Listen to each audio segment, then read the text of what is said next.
la place complète aux orateurs. Alors, attends, voilà, ça a démarré, tu peux y aller. OK, parfait, merci beaucoup.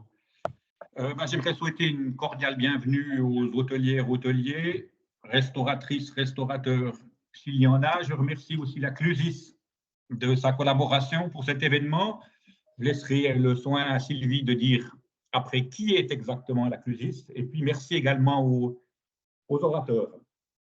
Alors, le sujet aujourd'hui, les cyberattaques, je crois que c'est vraiment un sujet d'actualité. Il n'y a pas un jour qui passe sans qu'il y ait un compte-rendu à ce sujet. Vous avez probablement entendu dernièrement que c'est une étude d'avocat à Paris qui s'est fait pirater les données liées aux attentats de Charlie Hebdo. Donc, ça va très loin. Je n'ai pas envie de dire qu'on est au début d'une grande vague, mais peut-être bien qu'on est au début d'une lame de fond. Et j'aimerais surtout dire une chose, cela n'arrive pas qu'aux autres. C'est ça qu'il est important, c'est la raison pour laquelle on fait aussi cette vidéoconférence. Ça peut vous arriver à vous demain. Voilà, moi, je n'ai pas grand-chose d'autre à dire. J'aimerais juste vous dire que si vous prenez la parole ensuite dans les questions-réponses, s'il vous plaît, donnez votre nom et également le nom de l'établissement afin qu'on puisse savoir peut-être aussi où vous posez votre question.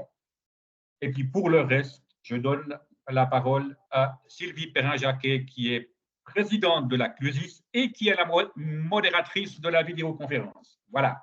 Bienvenue à tout le monde et à toi, Sylvie.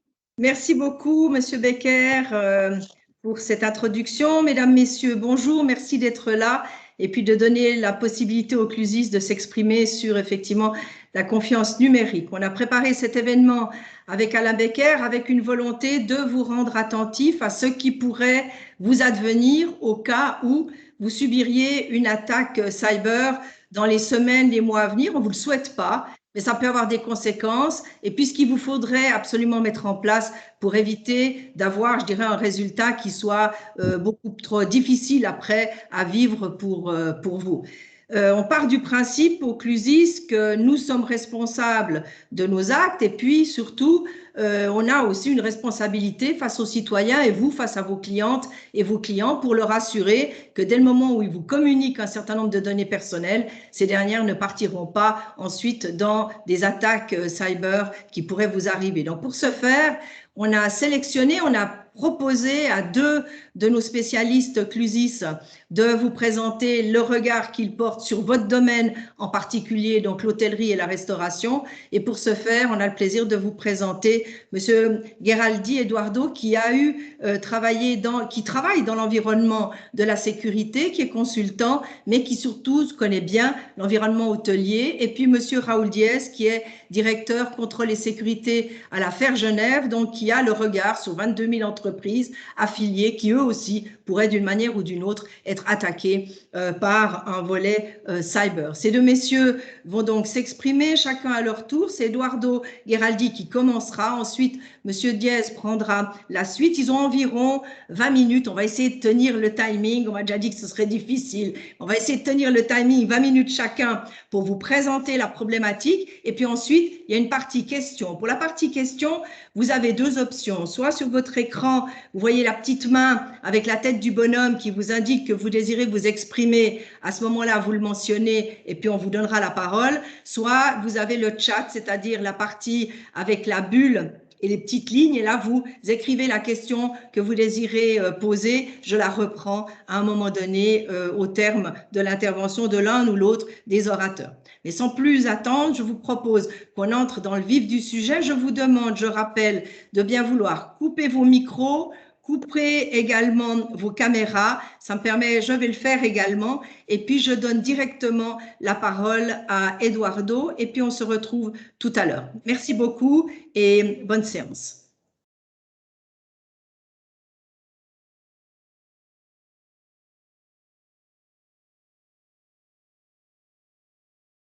Le micro, Eduardo. On ne t'entend pas. Alors, voilà, là c'est bon. Merci. Alors, je recommence. Bonjour à toutes et à tous. J'espère que vous voyez la présentation qui s'affiche sur vos écrans. Oui, c'est bon. Effectivement, j'ai travaillé longtemps dans le domaine de l'hôtellerie, mais toujours du côté sécurité et informatique. notamment dans la région genevoise, mais aussi parisienne, Côte d'Azur. J'ai pu côtoyer différents hôtels, palaces où on traitait déjà à l'époque un petit peu la partie cybersécurité. C'est un plaisir de vous partager quelques informations.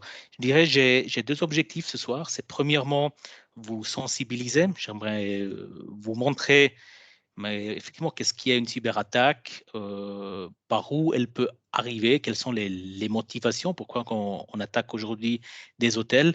Et vers la fin de la présentation, vous donner quelques pistes, quelques outils et quelques recommandations de choses à mettre en place pour vous sécuriser.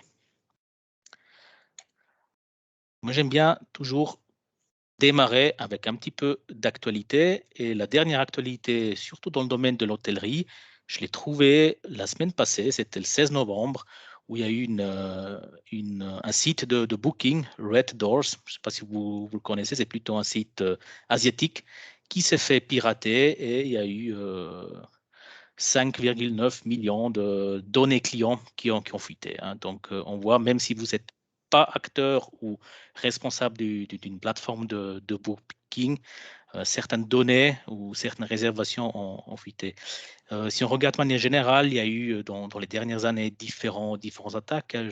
Ici, l'attaque sur la chaîne Hilton qui a eu en 2015. Il y a eu la fameuse, et je pense que ça c'est presque la plus grande, c'était l'attaque sur les hôtels Marriott, 500 millions de clients qui ont été impactés. Et la première attaque Marriott, c'était en 2016. Et l'année passée, il y a eu encore une deuxième attaque sur Marriott. Donc, on voit qu'il y a des attaques très ciblées sur l'hôtellerie. Ça, juste comme petite introduction et mise en bouche.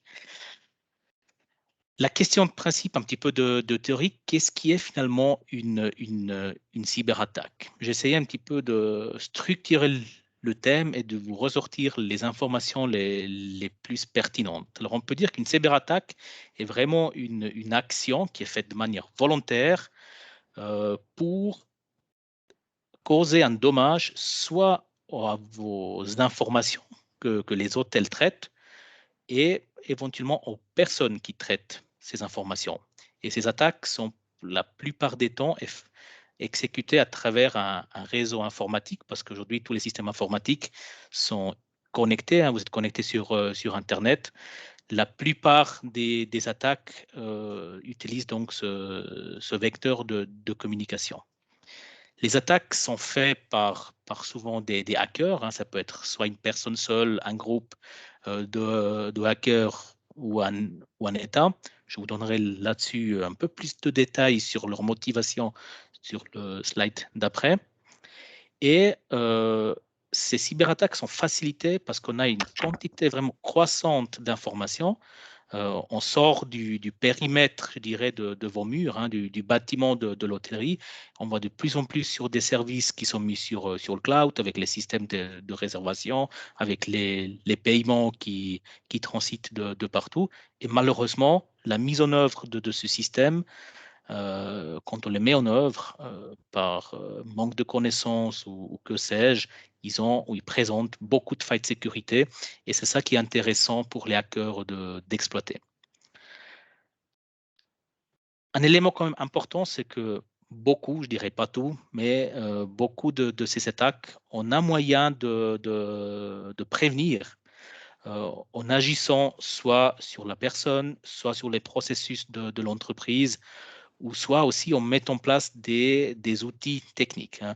J'insiste, j'ai mis exprès le technique à la fin. On a toujours l'impression que pour se protéger en cybersécurité, il faut mettre en place des firewalls, des antivirus, des systèmes très complexes. Non, c'est à l'inverse.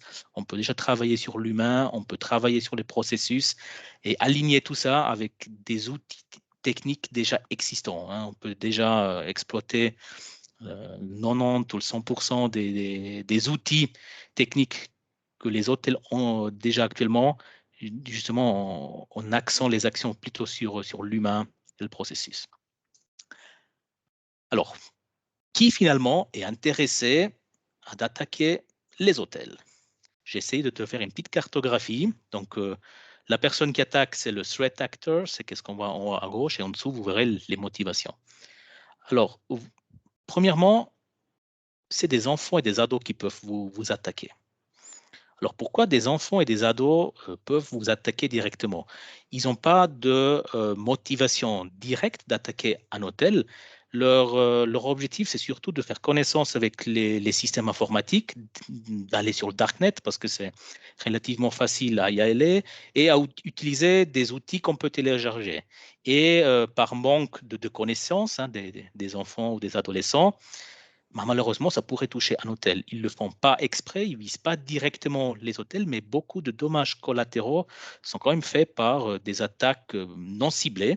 Donc, on cible une très grande masse et ça peut attaquer aussi vous, les hôteliers. Après, on a le hacker ou les groupes de hacking qui sont connus, qui, eux, exécutent volontairement, effectivement, ces attaques. Et là, c'est plutôt pour des raisons, soit pour avoir un challenge, soit pour se faire de l'argent, et aussi pour se faire une certaine réputation dans le domaine du hacking, parce que ces groupes, ils ont une certaine renommée.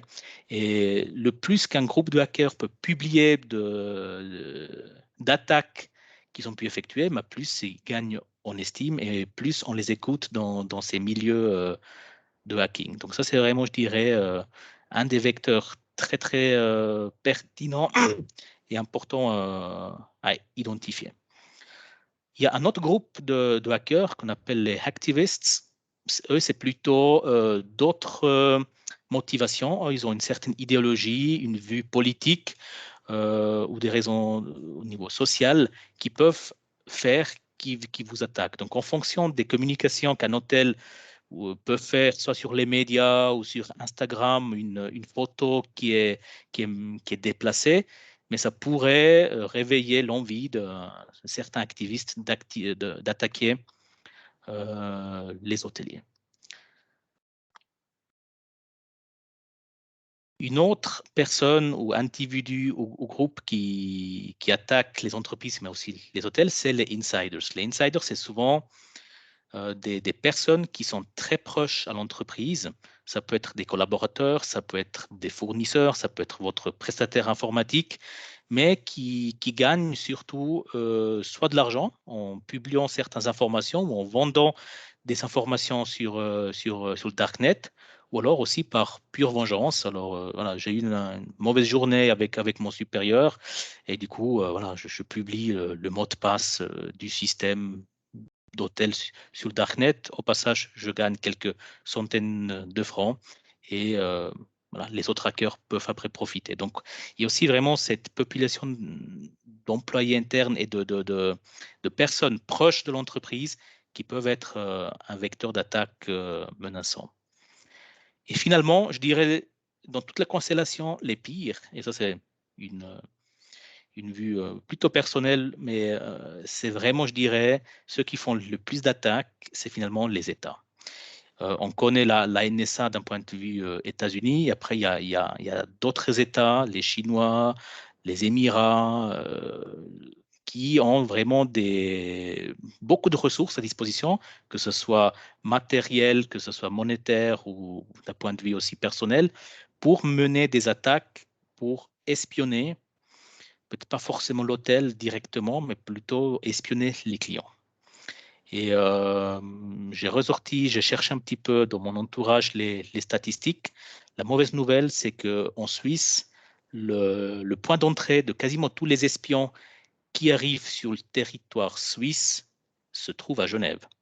Donc on trouve une très forte population d'espions dans le bassin lémanique autour de Genève. Il y a vraiment beaucoup de personnes et on l'a vu aussi avec Edward Snowden qui a atterri à Genève. C'est vraiment une menace à pas sous-estimer, mais qui est très difficile aussi à détecter. Ça vous donne un petit peu le qui peut attaquer les hôtels. Donc, ce n'est pas juste le hacker, il y a plusieurs acteurs. Pourquoi alors un de ces hackers ou attaquants a intérêt à attaquer un hôtel finalement? après mes recherches, j'ai trouvé sur Internet un chiffre qui me paraît assez intéressant. L'industrie mondiale de l'hôtellerie a, en 2018, fait un chiffre d'affaires d'environ 600 milliards. Donc 600 milliards par rapport à d'autres industries, ça peut être une industrie intéressante, ça veut dire qu'il y a de l'argent et potentiellement, avec les données que je peux vendre ou les systèmes que je peux bloquer ou autres, un attaquant peut estimer d'avoir quelque chose en retour d'un point de vue monétaire. Le deuxième point, pourquoi c'est intéressant d'attaquer un hôtel, c'est que de quasiment tous les hôtels, vous êtes aujourd'hui tous obligés d'être hyper connectés, d'utiliser des services digitaux, d'aller sur le cloud. Et oui, ça, la mise en œuvre de ce système mais donne à nouveau beaucoup plus de ports d'entrée. Et ça aide un petit peu pour le challenge. Plus il y a de ports d'entrée, plus je peux essayer de les exploiter et de trouver potentiellement une faille à exploiter. Il y a beaucoup de personnes qui pensent aussi qu'il y a dans l'hôtellerie qui manque de standards de sécurité qui sont dédiés à l'hôtellerie. Et le fait qu'on n'a pas une norme spécifique pour l'hôtellerie peut aussi être une motivation ou une raison pourquoi attaquer un hôtel. J'ai mis ce point en parenthèse parce qu'effectivement, il n'y a pas quelque chose de standard ou de dédié pour l'hôtellerie, mais il y a finalement, et vous le verrez par la suite, il y a quelques standards qu'on peut quand même adapter assez facilement à l'hôtellerie, donc qui sont applicables en fait à tous les domaines informatiques qu'on pourrait utiliser comme standard. L'autre chose aussi, souvent les équipes IT de l'hôtellerie n'ont pas soit les outils ou les connaissances pour détecter les attaques. Et ça rend pour les hackers la chose assez intéressante parce que je peux faire des attaques sans forcément bloquer votre système, mais vraiment pour exfiltrer des données, récupérer les cartes de crédit sans que quelqu'un le détecte. Je veux dire, j'ai beaucoup plus de risque de faire la même attaque si j'essaie d'attaquer une banque parce que là, le risque que quelqu'un me voit est beaucoup plus élevé. Dans les hôtels, c'est quand même un peu plus bas. Et c'est ça aussi la raison pourquoi mieux attaquer un hôtel qu'une banque. Après, l'hôtel traite beaucoup de données de personnes, hein, carte de crédit, passeport, et tout ça, c'est quand même des données qu'on peut très très bien vendre sur Internet. Donc, à nouveau, une raison de plus pourquoi mener des attaques. C'est clair qu'il y a toujours la partie espionnage qui est toujours intéressante en fonction des personnalités que vous hébergez. Il y a un fort intérêt de rentrer relativement tôt dans les systèmes d'hôtellerie pour pouvoir faire ce type de renseignements, que ce soit étatique ou alors criminel d'une certaine façon. Après, on peut aussi dire que l'hôtellerie, par rapport à d'autres industries, si on prend les PME, les industries ou des grandes entreprises ou des banques, je dirais que c'est là qu'on trouve les employés qui sont le moins formés à l'informatique d'un point de vue général, mais encore le moins sensibilisés et formés à la sécurité de l'information. Et là, du coup, j'ai vraiment beaucoup de raisons et de vecteurs d'attaque pour cibler l'hôtellerie. Brièvement, je voulais juste montrer aussi quelles sont les attaques les plus courantes hein, au niveau des hôtels. La première chose qu'on essaie toujours de cibler, c'est les infrastructures Wi-Fi, hein, parce qu'on peut facilement rentrer dans un hôtel, boire un café, se connecter sur l'infrastructure Wi-Fi, et depuis là, essayer de rebondir un petit peu partout à l'intérieur de l'hôtel. La seule contrainte, c'est qu'il faut être sur site. Déjà mentionné comme point, les systèmes de réservation en ligne, soit votre site web ou vos partenaires de réservation peuvent être une belle cible d'attaque, surtout pour retirer les données. J'ai identifié également les systèmes de vente, donc les point of sales avec les caisses, parce que potentiellement, il y a quand même un petit peu de traitement de carte de crédit derrière ces systèmes. On retrouve aussi moins orienté au niveau système, plutôt type d'attaque, c'est certainement les attaques ransomware. On en a parlé beaucoup dans les médias. C'est une type d'attaque qui paralyse une partie de votre infrastructure. Et comme autre partie de l'infrastructure qui peut être intéressant à être attaquée, c'est vraiment votre PMS, donc l'Opera, Protel que sais-je, autre outil, parce qu'il y a quand même beaucoup de données qui sont stockées. Dans les techniques d'attaque, on peut aussi trouver les attaques phishing. Donc, les attaques phishing, c'est tout ce qui rentre par la messagerie. Donc, on espère que quelqu'un au front office ou au back office clique sur un lien pour après, par exemple, faire une attaque ransomware pour rebondir sur les données qui sont traitées dans le PMS. Ça peut être un scénario possible. Et le dernier type d'attaque, on en voit un petit peu moins, mais c'est un peu plus compliqué, mais faisable. C'est attaquer pour les hôtels qui ont des systèmes de télévision très sophistiqués, hein, les fameux IPTV avec la vidéo à la demande. Un hacker peut, et ça s'est déjà fait, à travers la connexion qui se trouve en chambre, en débranchant la télé, rentrer dans le système de l'hôtellerie et récupérer des données de l'entreprise. Pour préparer cette présentation, je me suis quand même dit, mais si maintenant, moi, j'aimerais faire une attaque sur un hôtel suisse, est-ce qu'il y a vraiment quelque chose que je peux faire? Alors, je me suis posé la question, quel est le PMS le plus utilisé dans les hôtels? Et je me dis, bon, ça doit être très certainement Fidelio, Opera ou Protel. Donc, j'ai ouvert mon outil spécialisé pour faire des recherches et j'ai tapé, comme vous pouvez le voir, le mot Protel. Et l'outil m'a retourné une jolie carte où on trouve mondialement 118 systèmes Protel qui sont relativement librement accessibles. Et en regardant la carte, je dis, oh, regarde, il y a la Switzerland qui est bien représentée avec un système. Est-ce que je trouve quelque chose d'intéressant? Et le premier système que je trouvais en regardant la carte, c'était le suivant. J'ai malheureusement dû masquer pas mal d'informations parce que j'ai clairement pu identifier qui est l'hôtel, donc dans quelle ville il se trouve, comment il s'appelle. Comme vous voyez, on a directement accès au serveur de l'hôtellerie. On peut dire que là, c'est vraiment un système qui gère ou qui héberge le PMS qui est librement disponible sur Internet. Et je veux dire, c'est là qui commencent vraiment les ennuis parce que comment un hôtel ou un informaticien ou quelqu'un qui connaît un peu l'informatique peut être capable ou envisager d'aller publier un système tellement critique pour vous sur Internet. Et je me dis, mais comment je vais expliquer maintenant à l'audience ce soir que ça, c'est vraiment pas bien de le faire? Et j'ai trouvé l'image suivante. Je pense qu'il résume la même chose. Donc, si je devrais parler votre langue, je dirais c'est comme si votre service achat achète une commode et au lieu de la déballer, la monter, de tester, de la nettoyer, on la met comme ça dans la chambre.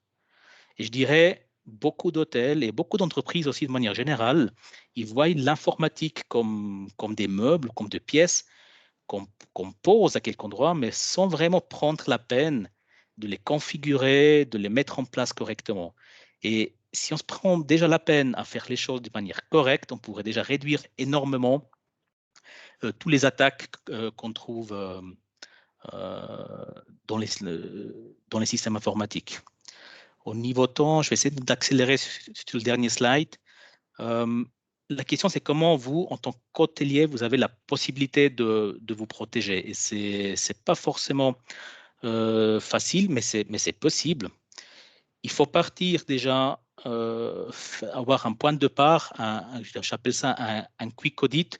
Vous avez besoin de savoir d'un point de vue informatique quels sont les systèmes que vous gérez, combien de systèmes vous avez. Je dirais c'est un peu cette mesure initiale qui vous permet de dire est-ce que j'ai 100 chambres, donc 100 serveurs, ou est-ce que j'en ai 200? Et après, peut-être certains d'entre vous le connaissent, il y a ce fameux PCI DSS qui décrit d'une manière assez détaillée 12 mesures, vraiment 12 bonnes pratiques à mettre en place pour réduire le risque de vol de carte de crédit. Et je trouve que ces 12 mesures, c'est atteignable par tout le monde. C'est plutôt des mesures techniques, mais on peut vraiment mettre en place quelque chose de très intéressant avec ces mesures PCI DSS. Elles seront détaillées sur le prochain slide, si jamais le temps il nous le permet. Après, il faut être aussi réaliste. En appliquant, je dirais, ces PCI DSS, on arrive à réduire, en tout cas selon mes estimations, de 65% le risque d'être attaqué et de subir un risque ou une attaque d'ampleur, mais on est encore loin du 80-90%. Pour ça, il y a d'autres outils qu'on peut mettre progressivement en place. C'est aussi important de ne pas brûler les étapes et d'essayer de mettre un système qui est trop complexe. Pour la suite, je conseillerais de se référer au guide d'hygiène informatique qui a été fait par l'ANSSI, qui est une agence du gouvernement français qui donne vraiment des mesures et des conseils très, très pertinents. Avec, je dirais, si on était mis en place ça, on arriverait déjà à réduire le risque de 80%. Et après, il y a d'autres mesures comme les ISO, la norme minimale TIC suisse ou les contrôles 6. Là, c'est vraiment pour des entreprises qui ont une très, très bonne maturité. Et là, après, on peut rêver d'avoir une réduction du risque de 99%. Mais c'est un voyage qu'il faut vraiment planifier, aller étape par étape. C'est rare qu'une entreprise arrive à mettre en place un ISO 27001 en moins de 1 à 2 ans, par exemple. Donc, mieux faire moins, mais juste que d'en faire trop et pas assez. Ou faux. Pour le dernier slide, juste pour vous montrer le niveau de détail de qu'est-ce qu'un PCI DSS met en place dans les exigences. Il y a vraiment ces 12 points. Ils disent, mais mettez en place un pare-feu. Enlevez de ce pare-feu tous les paramètres par défaut. En gros, ça veut dire, mais sortez votre commode du carton et configurez cette commode, dans ce cas-là, le pare-feu de manière correcte. Et après, il y a plein de petites mesures. Voilà, chiffrez les données, mettez en place des systèmes sécurisés au niveau des applicatifs. Faites en sorte que tous les accès soient bien identifié, il faudrait surveiller le réseau. Là, vraiment, je dirais, il y a une marche à suivre qu'on peut suivre vraiment du point de 1 à 12 et ça vous permet aussi de planifier les différents investissements que vous faites sur la mise en œuvre de ces points. Voilà. Et pas oublier, même si ce n'est pas marqué dans ce conseil, que intégrer aussi la formation des collaborateurs, c'est une mesure moins technique, mais on peut aussi beaucoup gagner en formant les collaborateurs. Si un collaborateur ne clique pas sur le lien, on peut éviter de subir une attaque. Vous recevrez après les différents liens sur ces standards à la suite de cette présentation. Et du coup, je passe la parole à mon collègue.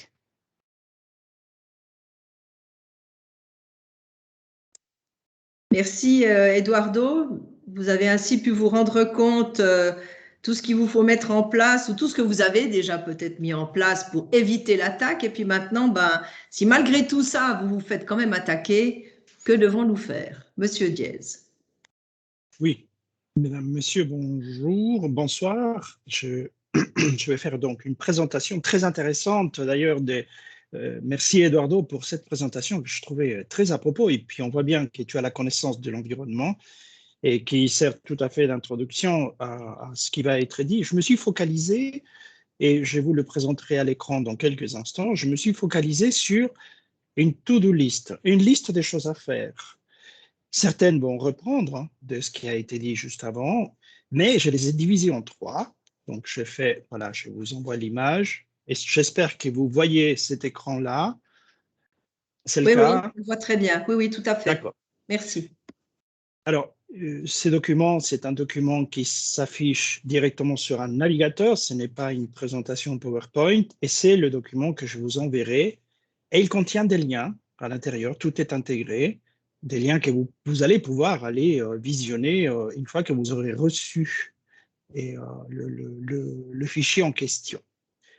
Pourquoi je dis ça? C'est parce que j'ai mis ici, par exemple, sur le titre, j'ai mis un fichier PDF qui est un fichier qui peut être imprimé, qui contient l'ensemble, le détail, parce que là, ce sont des liens qu'on va ouvrir pour voir le contenu.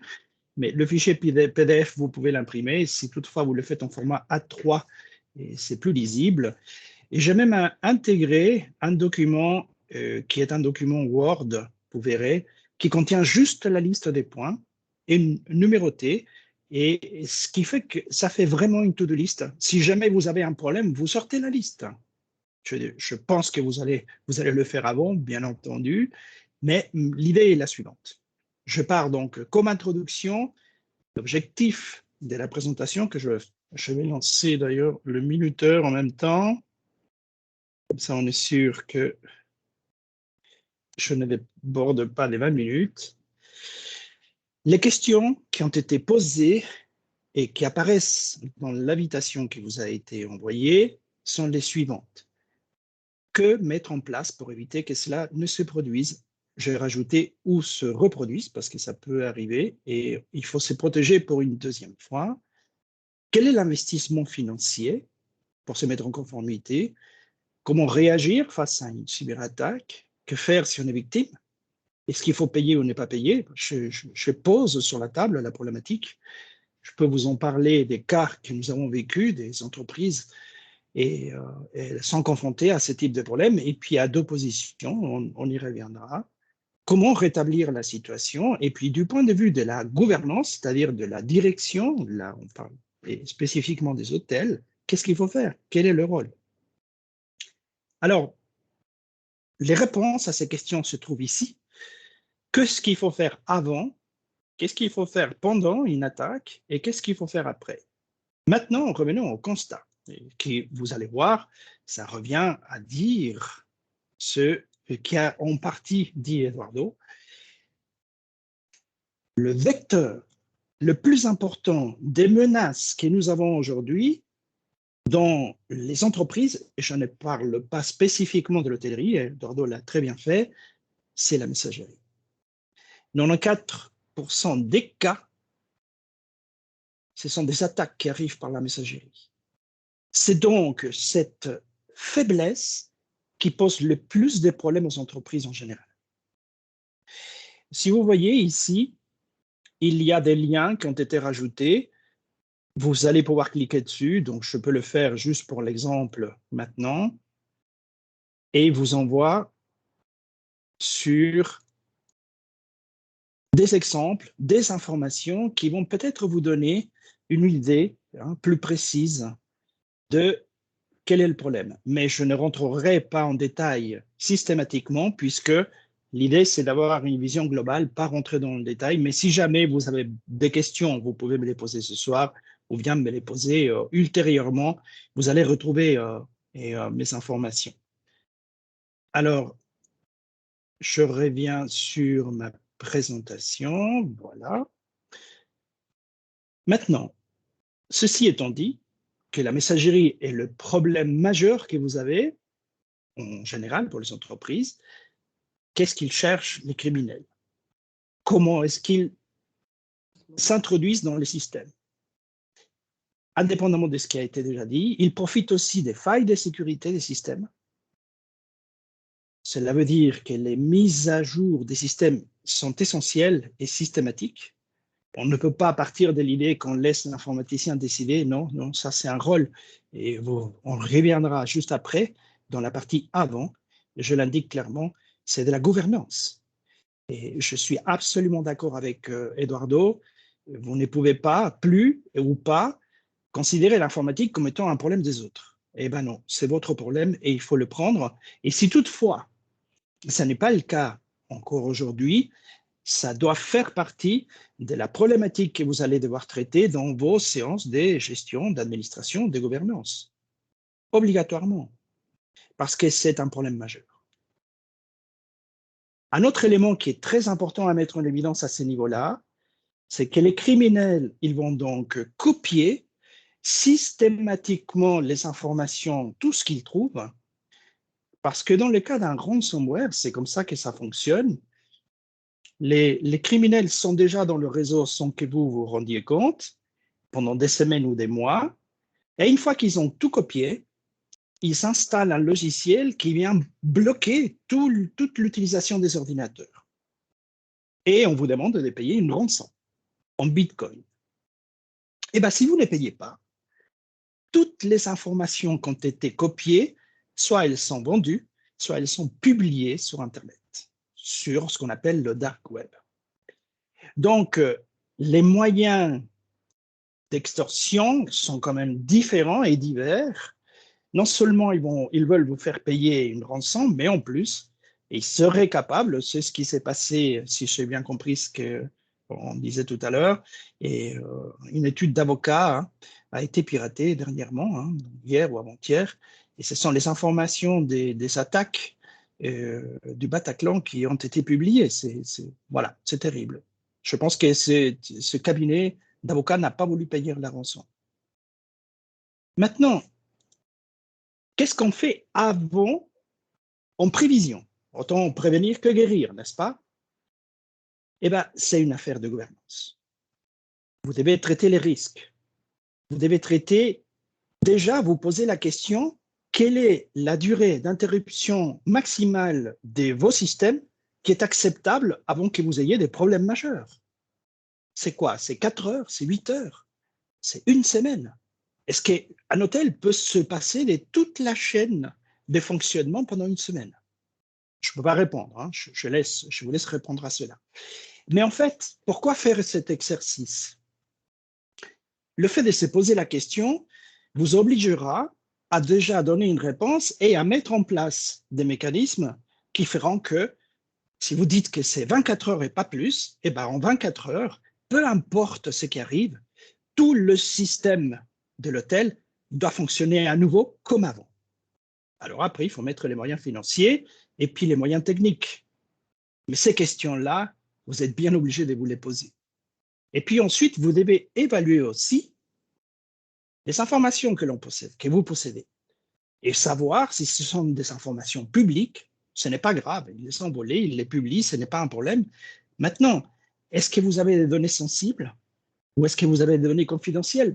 Je serais tenté de dire que dans votre activité, c'est le cas.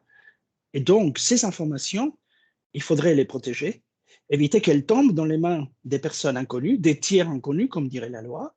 Eh bien, comment vous faites pour protéger ces informations?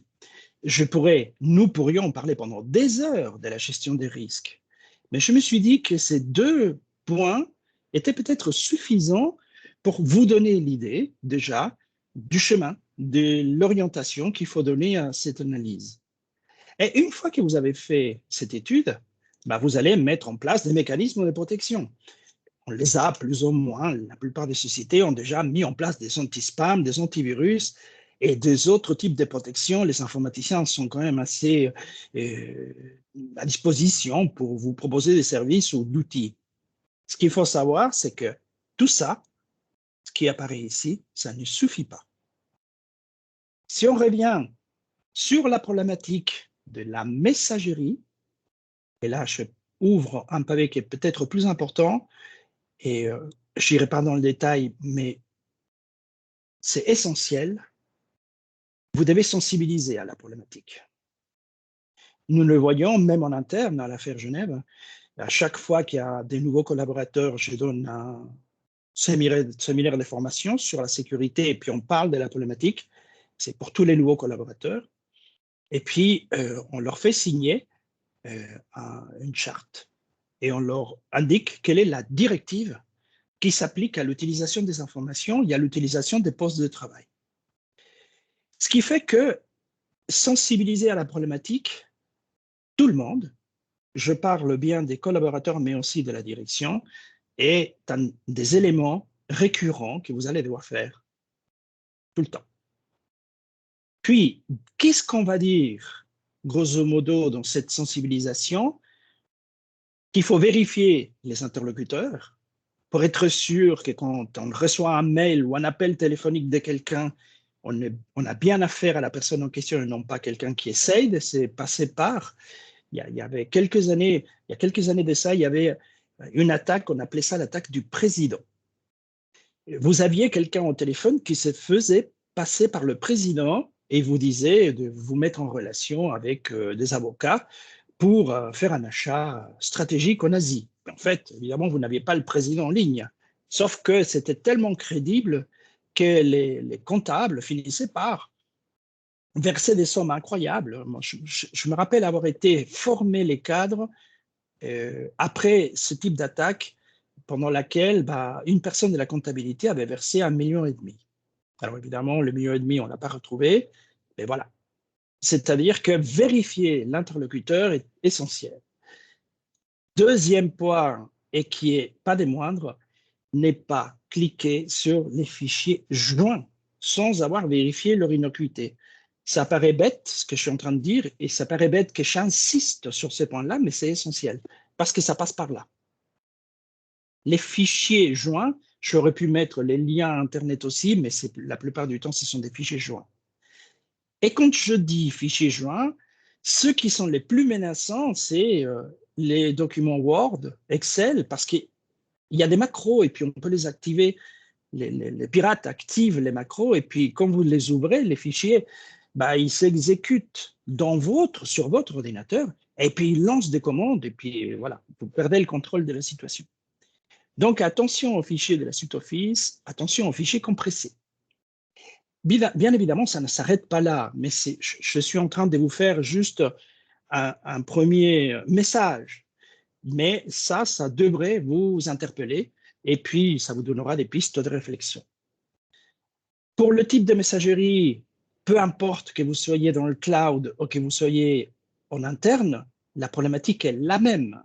Et puis, je vais rajouter ici des types de messagerie différentes en dehors de Microsoft, et chez Synology, ou des messageries open source, mais c'est juste pour votre culture générale. Maintenant, dernier point sur la messagerie, contrôler le contenu de la messagerie avant l'ouverture des mails sur les postes des utilisateurs pourrait être une piste très intéressante à suivre. Je m'explique. On a tous des Natel ou des tablettes. On utilise tous ce type d'appareil et on a en général la messagerie qui est dessus. Pourquoi pas imaginer que les collaborateurs, et c'est ce que j'ai toujours proposé, c'est de séparer un peu comme font les banques, si vous voulez. Vous avez votre poste de travail avec la messagerie, ça, OK. Mais à côté de ça, vous avez un téléphone ou une tablette sur laquelle il y a une réplication de la messagerie. Et c'est d'abord sur la tablette que vous faites le filtrage. Si vous faites ça et que vous n'ouvrez, vous effacez ce qui ne va pas, etc., et puis vous contrôlez, en partant de l'idée que le Natel ou bien la tablette ne peut pas se faire pirater puisqu'elle est connectée séparément, elle est sur un Wi-Fi, elle n'est pas connectée au réseau, vous réglez une grande partie du problème. Alors, vous me direz, mais attendez, mais on ne fait pas ça en entreprise. Mais on ne fait pas ça. Pourquoi pas? En fait, quand j'ai donné et que je donne formation pour les entreprises, je signale ça systématiquement et je sais qu'un certain nombre de sociétés ont fait ces changements. Évidemment que si la problématique est la messagerie et que vous ouvrez juste la messagerie pour faire le filtre d'abord sur un appareil à part et que c'est seulement après que vous pouvez traiter les messages qui restent sur votre réseau interne, vous réglez par la même occasion une partie de la problématique. Ce n'est pas tout. Il me reste 7 minutes, donc je vais accélérer. Les sauvegardes. C'est le seul moyen de pouvoir rétablir une situation, c'est d'avoir des sauvegardes qui fonctionnent. Alors, ça veut dire quoi? Ça veut dire que vous devez demander à l'informaticien de faire des sauvegardes, de les déconnecter du réseau, de les sortir de l'environnement et de pouvoir les vérifier, c'est-à-dire vérifier qu'elles fonctionnent. Donc, je passe dans le détail. Et évidemment, maintenir à jour le parc des ordinateurs, mise à jour des systèmes, les postes utilisateurs, les serveurs, la messagerie, les sites Internet, c'est important. Tout à l'heure, on parlait d'un moyen d'accéder. Ça peut aussi passer par les sites Internet. Et attention donc aux mises à jour des sécurités en général, il faut les faire immédiatement dès réception. Il y a possibilité de s'inscrire, par exemple, sur Microsoft, sur un fil mail qui vous permet d'être informé immédiatement dès que Microsoft sort une nouvelle mise à jour. Alors pourquoi pas les informaticiens, à eux de le faire. Maintenant, pendant une attaque, mettons que vous soyez victime d'une attaque. Un ransomware est arrivé, tous les ordinateurs sont bloqués, et vous faites quoi? D'abord, il faut désactiver les liens Internet tout de suite, le plus vite possible, lien avec d'autres secteurs d'activité de l'entreprise et couper les liens avec la synchronisation des fichiers dans l'espace de stockage. Parce que le ransomware va faire quoi? Il va aller chercher tous les fichiers qu'il trouve et il va les transformer, ce qu'on appelle le chiffrement, et après ils sont illisibles, donc vous n'avez plus possibilité de travailler. Vous devez ensuite évaluer la situation, évaluer le temps nécessaire au rétablissement, soit partiel, soit complet, étudier toute autre possibilité, y compris donc de payer. Alors, je vais revenir là-dessus, c'est important. Vous vous faites aider par des spécialistes, vous supprimez les programmes malveillants, soit manuellement, soit en réinstallant les postes clients. Ça veut dire que vous devez avoir ce qu'on appelle des images, des postes utilisateurs qui sont stockés, enregistrés, sauvegardés. Et puis, si vous avez une attaque, bah, vous partez de cette image et vous restaurez l'outil de travail. Donc, utilisez les sauvegardes pour les données, les postes utilisateurs et les applications de métier. Et si toutefois, et c'est ce qui arrive souvent, en plus de 80% des cas, les entreprises payent les rançons, vous devez contacter les criminels. Ça paraît bête, ça paraît impossible. Alors évidemment que si vous demandez au NCSC, c'est-à-dire au Centre national de la cybersécurité, vous diront de ne pas payer, maintenant c'est à vous de faire le bilan de la situation. Maintenant, je n'ai pas la réponse, c'est ce que je vois. Hein. Je vois qu'il y a beaucoup de sociétés qui payent dans le cas d'un ransomware. J'ai un exemple, une société, pignon sur roue, 300 collaborateurs, et ils se sont fait, donc, ils ont eu un ransomware, ils sont payés 70 000 francs en Bitcoin. Et les pirates ont envoyé ce qu'on appelle la clé de déchiffrement, en sachant que cette clé de déchiffrement ne fonctionnait pas à 100%, et il fonctionnait, si j'ai bien compris, c'était à 60 ou 70%, il y avait une partie des fichiers qui restaient bloqués.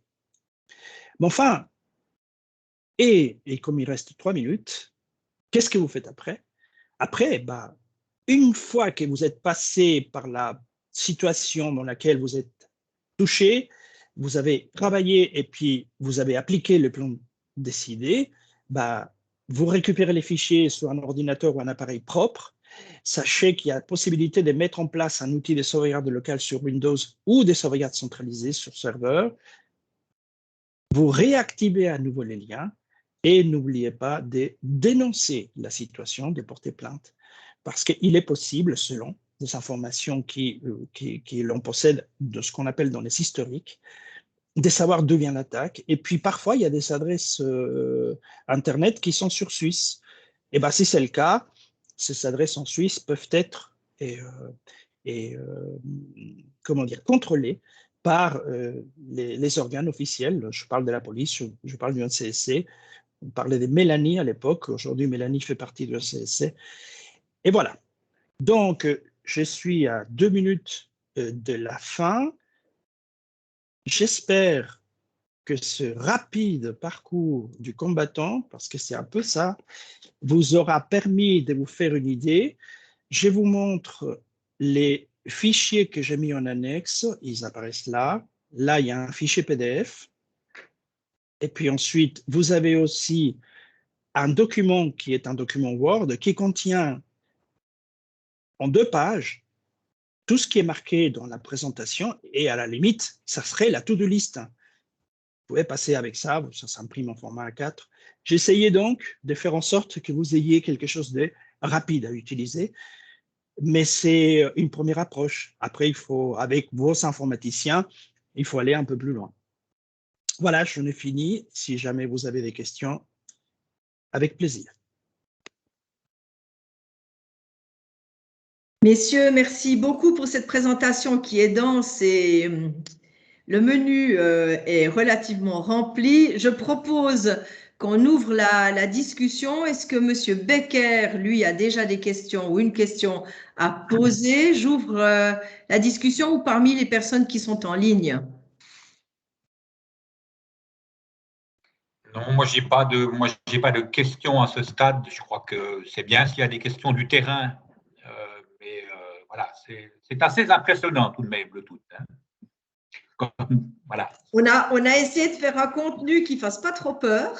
C'est ça, mais j'ai suivi ça avec beaucoup d'intérêt, mais c'est vrai que ça fait un peu peur. Ah, voilà, ouais. Pierre-André. Oui, Pierre-André? bonjour. Oui, bonjour. Bonjour, monsieur. Merci pour ces explications très intéressantes. Quand vous avez parlé des normes DSS, PCS, là, quelque chose comme ceci, Oui. c'est des normes qui nous sont régulièrement demandées d'être appliquées par, entre autres, les sociétés de cartes de crédit. Je remarque en lisant ces normes que les cartes essayent par tous les moyens de se défausser complètement en disant qu'ils n'ont presque aucune responsabilité, et toute la responsabilité, elle se trouve chez nous. Est-ce que c'est bien le cas? Est-ce qu'ils ont le droit de se défausser comme ça? Ou est-ce que c'est plus pour faire peur qu'autre chose? Moi, j'ai vraiment l'impression qu'on est les derniers maillons de la chaîne et qu'on est les plus responsables de n'importe quoi qui pourrait se passer par rapport à des cartes de crédit. Ça, c'est la première question et je profite de poser la deuxième. Alors, on le sait qu'il faut de moins en moins noter les numéros de carte de crédit quelque part sur des systèmes, mais avec certains systèmes PMS, de facturation immédiate, on peut les noter et puis comme ça, c'est débité directement. Est-ce que là, il y a des dangers ou pas? Ou est-ce qu'il faut simplement garder ces infos de carte de crédit bêtement écrites sur un bout de papier qu'on met dans un coffre ou je ne sais où, qu'on détruit après quelques jours, mais ne plus les mettre du tout sur les systèmes de PMS? Voilà, merci. Merci beaucoup. Qui répond? Eduardo? Je vais essayer de commencer à répondre. Alors, effectivement, d'un point de vue responsabilité, ça montre déjà, je dirais, que les organismes de traitement de cartes de crédit ont fait leur devoir. Eux, ils ont fait une gestion de risque. Ils ont vu qu'il y a un risque d'un point de vue traitement et ils essayent par tous les moyens, comme vous le dites correctement, de déléguer ces risques à celui-là qui a la source, en fait, qui traite ces données. Effectivement, je dirais qu'on a une responsabilité quand même partagée parce que vous, effectivement, vous traitez les données, vous demandez au client de vous donner sa carte de crédit. Donc, je dirais oui, vous avez une responsabilité de quand même faire en sorte que ces données soient stockées et traitées d'une manière sécurisée. Après, je dirais aussi, votre fournisseur PMS est dans l'obligation de vous donner les outils. Donc, si le PMS ne remplit pas non plus ses fonctions pour le stockage sécurisé et surtout l'accès à ces données, hein, parce qu'on peut configurer dans les PMS modernes tout un système d'audit, de traçabilité pour savoir qui accède à ces données. C'est-à-dire qu'effectivement, aussi le fournisseur PMS est vraiment responsable de ce processus. Donc, je dirais que ça reste une responsabilité partagée. Effectivement, il y a quand même besoin de mettre en place beaucoup de moyens du côté hôtellerie, malheureusement. Mais je pense qu'on peut aussi, avec les process, en limitant un maximum qui a accès à ces cartes de crédit, et avec le bon logiciel PMS, on arrive, je pense, assez bien à maîtriser les risques. Après, effectivement, si on part des très loin, ça peut être des investissements importants, mais je pense qu'on n'a plus le choix de ne pas le faire. Et sur la deuxième question, si on note les cartes de crédit sur un papier, la problématique reste la même. Et là, vous l'avez très bien expliqué. Si je note une carte de crédit sur un papier, ma responsabilité, c'est surtout de ne pas laisser traîner ce papier à la réception où tout le monde puisse le voir, mais de m'assurer que c'est stocké dans un lieu sécurisé, vous l'avez dit, dans un coffre. Ça, c'est déjà un très bon moyen, et d'assurer que pas tous les collaborateurs puissent aller voir ce coffre. Et ce serait encore mieux de savoir qui a accédé ou qui a ouvert le coffre à quel moment et qui a lu ou pris les informations qui étaient dans le coffre pour avoir le suivi et l'historique d'accès sur ces cartes ou ces informations qu'ils ont stockées dans le coffre. Merci. Monsieur Diaz, vous auriez voulu réagir aussi? Non, c'est très bien expliqué. D'ailleurs, c'est très spécifique. Et non, ça va. Merci. Merci beaucoup. Autre question?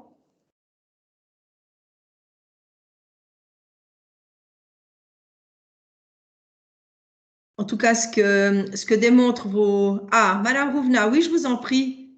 Ah, non? Vous voulez intervenir? Bonjour à tous. Non, juste pour rebondir par rapport aux remarques peut-être de M. Michou, effectivement, au niveau opérationnel, ben, moi, ce que je remarque au quotidien, c'est de trouver la balance entre un niveau de sécurité suffisant, peser les plus et les moins des risques, mais pas que ça devienne une contrainte au quotidien plus embêtante que le vol en lui-même. Donc, ne pas se mettre non plus des contraintes au quotidien, on va dire toutes les minutes, qui prennent beaucoup plus de temps que finalement le risque d'un élément volé. Mais la sécurité est importante et c'est surtout le traçage le plus important. Parce que ça, de savoir qui, quoi, où, quand, comment et à quelle heure et pour combien. Alors, c'est de pouvoir doser selon la clientèle qu'on a, les montants débités, etc. Mais c'est vrai que la responsabilité nous revient vis-à-vis des organes de carte de crédit simplement parce que nous sommes les personnes qui encaissons. Exactement. Je dirais que ça n'empêche non plus, voilà, vu que ça fait ces contraintes, aussi pour un point très important, de sensibiliser vos collaborateurs à cette problématique. Ça ne doit pas rester une problématique qui reste au niveau de la direction. Tous les collaborateurs doivent être sensibilisés, ils doivent connaître ces contraintes, ils doivent aussi connaître qu'il y a un traçage derrière qui est fait. Et aussi dans la présentation de M. Diaz, on a aussi parlé de cette charte à faire signer. Ça serait certainement un des contenus à rajouter dans cette charte, c'est tous les aspects PCI DSS et qu'on trace le collaborateur, surtout sur les transactions de carte de crédit. Et voilà, et après le répéter. Et je pense que si on prend le domaine de la banque, je vois rarement des banquiers qui n'ont pas cette sensibilité à la confidentialité. Parce qu'on traite de l'argent, donc tout de suite, les personnes dans le domaine bancaire, ils ont cette fibre confidentialité. Et c'est aussi peut-être aussi ça qu'on doit pouvoir ou devrait amener dans les telleries et dire, nous, on traite aussi des données financières. Essayons d'avoir la même sensibilité à la confidentialité comme on peut trouver dans le domaine bancaire. Après, je ne dis pas qu'on doit mettre en place les mêmes systèmes exactement, mais d'approcher les cartes de crédit comme on les approcherait dans une banque. Et ça, je pense qu'on peut l'expliquer et l'entraîner aux collaborateurs. Je dirais qu'il est vrai que le CLUSIS, on est très porté sur la confiance numérique, donc on va très loin dans la réflexion qu'on conduit dans ce domaine-là. Et moi, je peux vous entendre, Madame, quand vous indiquez que jusqu'où est-ce qu'on doit aller, à un moment donné, est-ce qu'on ne se fixe pas une addition de contraintes?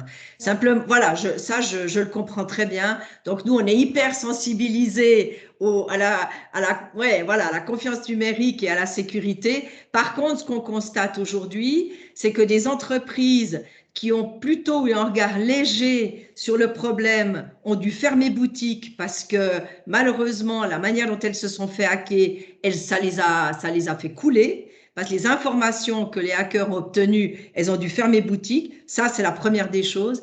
Et le deuxième élément qu'on remarque aujourd'hui dans le domaine, effectivement, de la confiance numérique et des cyberattaques, c'est qu'en Suisse, en particulier, il y a deux entités qui sont les plus sensibles aujourd'hui, c'est les PME, dont l'hôtellerie et la restauration, et le citoyen ou la citoyenne. C'est nous qui sommes malheureusement les moins bien protégés sur des attaques. Parce que ce que dit Eduardo est vrai, vous avez affaire au volet financier lorsque le client vient chez vous, mais en plus, vous avez accès, vous avez un impact sur ses données personnelles. Et c'est là où ça amène une difficulté en plus pour vous à gérer ce qu'on n'a pas imaginé il y a 10 ans en arrière, je serais tentée de dire. Il y a 10 ans en arrière, on n'a pas pensé que le danger irait jusque-là dès le moment où je viens chez vous et je viens avec ma carte de crédit et il y a comme ça une enfilade de données qui peuvent être mises à disposition. Et ça, c'est assez terrible. Oh, tout à fait, c'est vrai. Maintenant, bon, l'encodage des mails, des numéros de carte de crédit, des TPE, des postes, etc. Enfin, on se retrouve dans ce suivant, je vais à l'extrême, je fais un peu l'avocat du diable, mais dans l'extrême, on se retrouve à la fin de la journée à toujours courir après le numéro de carte de crédit, tout ça pour 20 francs, et puis le temps qu'on y a passé, ben, voilà, on a coûté un peu plus, quoi. Non, mais je comprends, je comprends. Après, C'est juste qu'il faut peser le pour et le contre et puis évaluer les risques et les risques, les données sensibles ou moins sensibles et puis savoir jauger un peu à quel risque on est prêt à prendre. Mais c'est ça. Et jusqu'où, d'ailleurs, ces deux messieurs vous l'ont indiqué, jusqu'à quel point vous êtes prêts à prendre les risques et combien ça vous coûte. Et après, si vous ne fonctionnez plus, vous pouvez vous permettre de ne plus fonctionner pendant combien de temps. Voilà. Exactement. Et ça, c'est effectivement de votre C'est comme un responsabilité. FMB contrôleur, on se dit, ben voilà, on met une personne en place pour contrôler les stocks, jusqu'à combien de coca on est prêt de perdre par rapport au salaire du FMB contrôleur. C'est aussi ça. Mais oui, absolument. Écoutez, pour nous, merci beaucoup en tout cas. Oui. Sylvie, il y a une question qui est arrivée dans le chat. Ah, je ne l'ai pas vue. Alors, je vais aller la chercher. Effectivement, il y a une question, c'est que faire lorsque nous demandons une carte bancaire à titre de garantie lors des réservations, conserver le mail, imprimer et conserver la donnée sur papier, enregistrer la donnée sur notre serveur. Cette démarche de carte bancaire est quotidienne chez nous. Quel support recommanderiez-vous le plus, le moins? Déjà, je dirais, la question, c'est comment on demande cette garantie de carte bancaire. Si le client vous envoie la garantie de carte bancaire, ça veut dire toutes ces données de carte bancaire, c'est-à-dire la photo devant, derrière, par mail, là, c'est sûr qu'on n'est pas compliant PCI, hein, parce qu'on transmet les informations en clair par un support qui n'est pas chiffré. Mais là, on peut dire que c'était finalement la faute du client parce qu'il n'aurait pas dû l'envoyer. Vous devriez en tout cas enregistrer ces informations dans votre système et parce que votre PMS devrait enregistrer ça d'une manière chiffrée et donner accès uniquement à certaines personnes de votre entreprise à ces données et effectivement supprimer et surtout pas imprimer le mail. Garde-le dans... Ou alors, vous faites une chaîne qui est complètement hors système et vous le mettez et vous imprimez la feuille, vous la mettez dans un coffre et vous ne l'enregistrez pas si votre PMS ne permet pas de l'enregistrer d'une manière sécurisée. Il faudrait presque travailler en amont pour éviter, je dirais, l'envoi de ces informations par mail. Parce qu'à la base, le mail n'est pas fait pour envoyer des pièces jointes. Hein. Aujourd'hui, on l'utilise pour envoyer des pièces jointes, mais à la base, c'était pour du texte. Peut-être que votre plateforme de réservation peut faire ça. Et si vous le faites à travers votre plateforme de réservation, vous pouvez aussi, d'un point de vue gestion de risque, donner ou externaliser ou transférer le risque à cette entreprise. Après, ça dépend un peu de vos processus et de vos intégrations. Est-ce qu'on a répondu à votre question? OK. Il me dit, exemple Booking, ils joignent les cartes bancaires systématiquement et bien d'autres. Oui, je pense que là, je ne sais pas s'ils les transmettent par mail ou s'ils les gardent uniquement sur leur portail et on peut les télécharger. Donc, ça peut être une petite différence. Mais s'ils arrivent par mail, on n'a en tout cas pas le transfert qui est chiffré. Et ça peut poser problème. OK. Ça réagit en face ou pas? Il a dit que tout est sur le serveur. Tous ces serveurs, donc Booking se protège comme ça en disant, voilà, vous pouvez venir les récupérer chez nous. Quand vous vous connectez sur la plateforme Booking, c'est sur un lien, le chiffrement, le transport, il est chiffré. Et du coup, eux, ils peuvent dire, nous, on est PCI compliant parce que l'hôtel, il peut y accéder à travers un browser web avec une connexion chiffrée. Après, il ne faudrait pas le télécharger parce que disons que vous téléchargez le PDF, vous devenez responsable de ce PDF qui était téléchargé. Et puis, il indique qu'on ne peut se connecter qu'un certain nombre de fois pour avoir accès à la carte.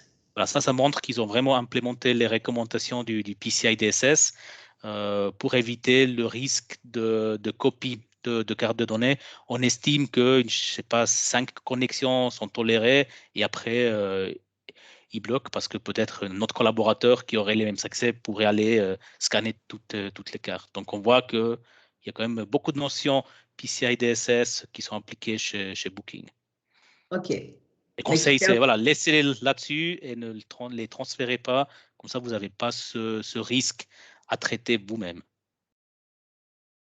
OK, ça joue pour vous? Et la réponse? Ça ne bouge pas, donc c'est que ça doit jouer. Mais merci de vos conseils, malheureusement non applicables pour nous au vu des garanties qu'on nous demande. Il faudra prévoir plus en détail le contexte des garanties, etc. Ouais. OK. On pourrait partir de l'idée que la personne qui vient de poser les questions puisse prendre contact avec toi pour avoir plus d'informations si nécessaire, Eduardo. Si nécessaire, oui. OK, très bien. Parfait. Les coordonnées seront sur les documents que nous vous transmettrons. Est-ce qu'il y a d'autres questions? Je me fais également gardienne du temps. J'imagine que c'est bientôt l'heure de la restauration. Oui, je suis aussi attentive à cela.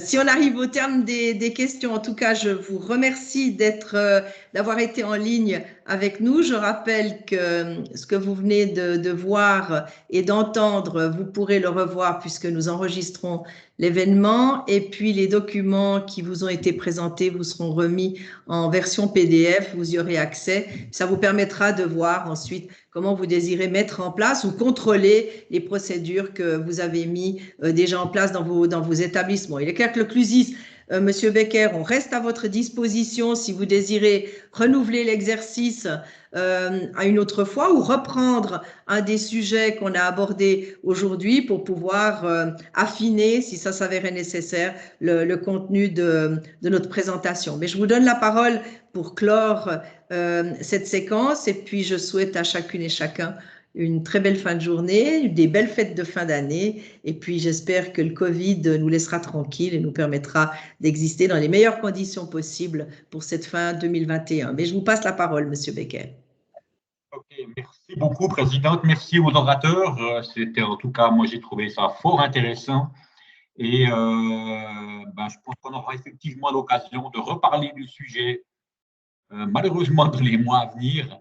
Effectivement, donc on va transmettre la présentation et l'enregistrement de la vidéo, donc ça vous permettra de reprendre le sujet à tête reposée. Donc j'ai appris ce soir que c'est le CLUSIS et pas là, donc c'est bon. C'est pas parce qu'il y a une présidente que c'est… Voilà, mais c'est peut-être, voilà, je ne sais pas, association de pensée. Je dis ça, je dis rien. Voilà, merci à tous les participantes et participants. Et puis, encore une fois, une très bonne soirée à tout le monde et au plaisir de vous revoir à une autre occasion. Voilà, merci. Merci, Bonne bonne soirée. Bonne soirée, Merci, bonsoir. Merci beaucoup.